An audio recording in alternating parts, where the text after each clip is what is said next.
നമസ്കാരം. CPIയുടെ സർക്കാർ വിമർശനം കണ്ട് ആരെങ്കിലും അമ്പരന്നോ? CPI വേണമെങ്കിൽ മുന്നണി മാറിക്കൂടായികയില്ല എന്ന് ആർക്കെങ്കിലും തോന്നി? ഈ സർക്കാരിനെ രണ്ട് തല്ലി നന്നാക്കിയിട്ടേയുള്ളൂ എന്ന് തീരുമാനിച്ചതുപോലെ കരുതിയോ? CPIയുടെ ആ വിമർശനം ഓരോന്നും എടുത്തു വായിച്ചു നോക്കിയാൽ ഒരു കാര്യം വ്യക്തമാകും.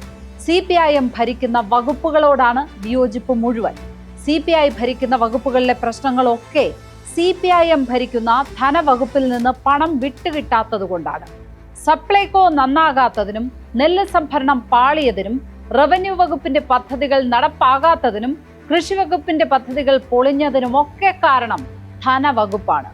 ധനവകുപ്പ് പണം നൽകാതെ ഈ വകുപ്പുകളെയൊക്കെ കഷ്ടപ്പെടുത്തുകയാണ്. ധനവകുപ്പ് ഈ പണമൊക്കെ എടുത്ത് CPIM ഭരിക്കുന്ന വകുപ്പുകൾക്ക് നൽകിയോ? CPI വകുപ്പുകൾക്ക് മാത്രമാണോ പണം കിട്ടാത്തത്? അങ്ങനെ പണം കിട്ടാതിരിക്കുന്നുണ്ടെങ്കിൽ ഇതുവരെ CPI അതൃപ്തി പറഞ്ഞോ? എല്ലാ ബുധനാഴ്ചകളിലും ചേരുന്ന മന്ത്രിസഭാ യോഗങ്ങളിൽ എന്തെങ്കിലും അറിയിച്ചോ?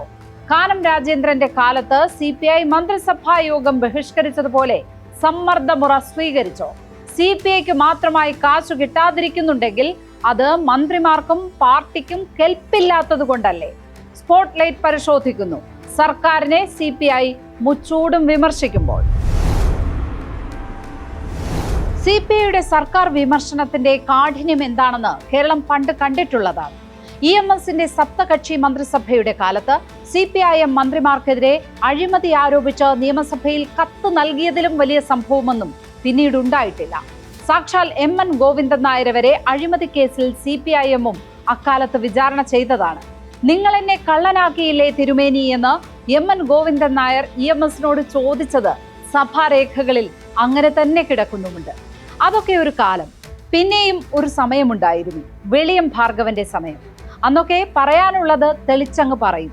EK നായനാരെ കുറിച്ചാണെങ്കിലും EMS നമ്പൂതിരിപ്പാടിനെ കുറിച്ചാണെങ്കിലും തോന്നിയതൊക്കെ പറയും. പക്ഷെ അതൊന്നും മുന്നണിയെ ബാധിക്കാതെ നോക്കാനും വെളിയത്തിന് അറിയാമായിരുന്നു. നേരിൽ കാണുമ്പോഴുള്ള ഒറ്റ ചിരിയിൽ അലിഞ്ഞു തീരുന്ന പിണക്കം മാത്രമേ വെളിയം ഉണ്ടാക്കിയിരുന്നുള്ളൂ. CK ചന്ദ്രപ്പൻ കാർക്കശ്യത്തിന്റെ സ്കൂളിൽ നിന്ന് ഡോക്ടറേറ്റ് നേടിയ ആളായിരുന്നു. ചിരിക്കില്ലെങ്കിലും ആരെയും കരയിക്കുമായിരുന്നില്ല. മുന്നണി സംവിധാനത്തിൽ നിന്ന് പറയാവുന്നതേ പറഞ്ഞിട്ടുള്ളൂ. വാർത്തയുടെ തലക്കെട്ടാകാൻ നിന്നുകൊടുക്കുന്ന പ്രസ്താവനകളൊന്നും നടത്തിയിട്ടില്ല എന്ന് തന്നെ പറയാം. പക്ഷേ കാനം രാജേന്ദ്രൻ തുടക്കത്തിൽ കാരിരുമ്പ് പോലെ നിന്നു. മാവോയിസ്റ്റ് വേട്ടയിലൊക്കെ സർക്കാരിനെ ശരിക്കും വിഷമിപ്പിച്ചു. തോമസ് ചാണ്ടിയെ രാജിവെപ്പിക്കാൻ വേണ്ടി CPI മന്ത്രിമാർ മന്ത്രിസഭാ യോഗം ബഹിഷ്കരിച്ചു. ആ വമ്പ് പക്ഷേ അവിടെ അവസാനിച്ചു.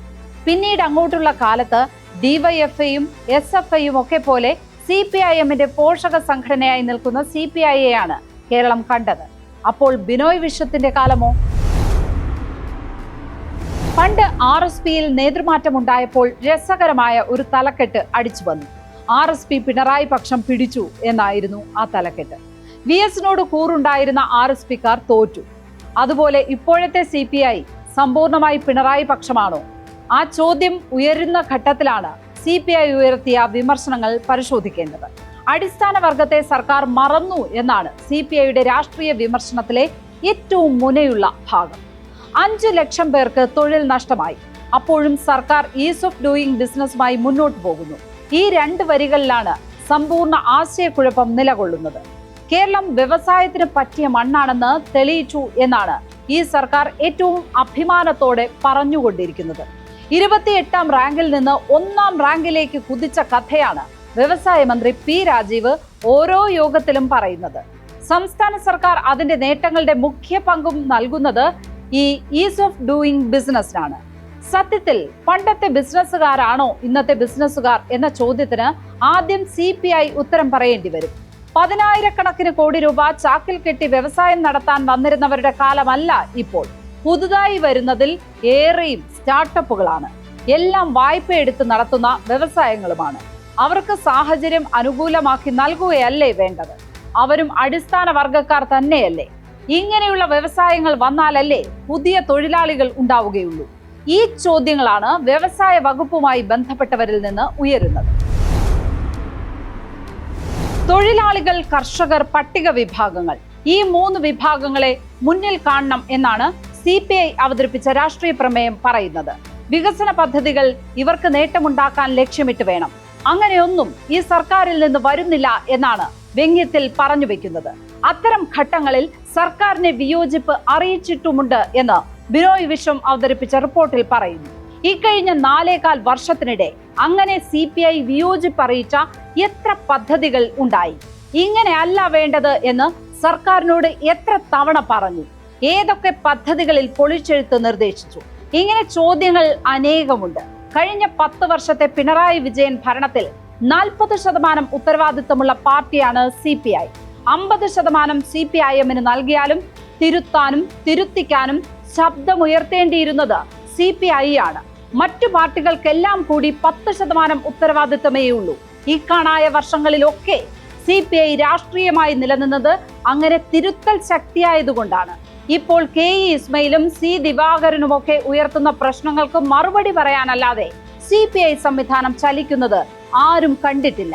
DYFI-യും SFI-യും ഒക്കെ സ്വന്തം നിലയ്ക്ക് സംഘടനാ സമ്മേളനം നടത്തുന്നത് പോലെ CPI-യും നടത്തുന്നു. അതിനപ്പുറം ഈ സർക്കാരുമായി വിയോജിക്കേണ്ടതായി എന്തെങ്കിലും ഉണ്ട് എന്ന് ഇതുവരെ പറഞ്ഞിട്ടുമില്ല. അത്തരമൊരു ഘട്ടത്തിൽ CPI ഇപ്പോൾ നടത്തുന്ന ഈ വിമർശനം എന്ത് ലക്ഷ്യത്തിലാണ്? ക്ഷേമ ബോർഡുകളും കാർഷിക കടാശ്വാസ കമ്മീഷനുകളും പണമില്ലാതെ കഷ്ടപ്പെടുകയാണ്. ഇതാണ് CPI രാഷ്ട്രീയ പ്രമേയത്തിലുള്ള മറ്റൊരു വിമർശനം. കെട്ടിട നിർമ്മാണ ക്ഷേമനിധിയിലെ തൊഴിലാളികൾക്ക് വിവിധ ആനുകൂല്യങ്ങൾ കിട്ടിയിട്ട് കാലം എത്രയായി?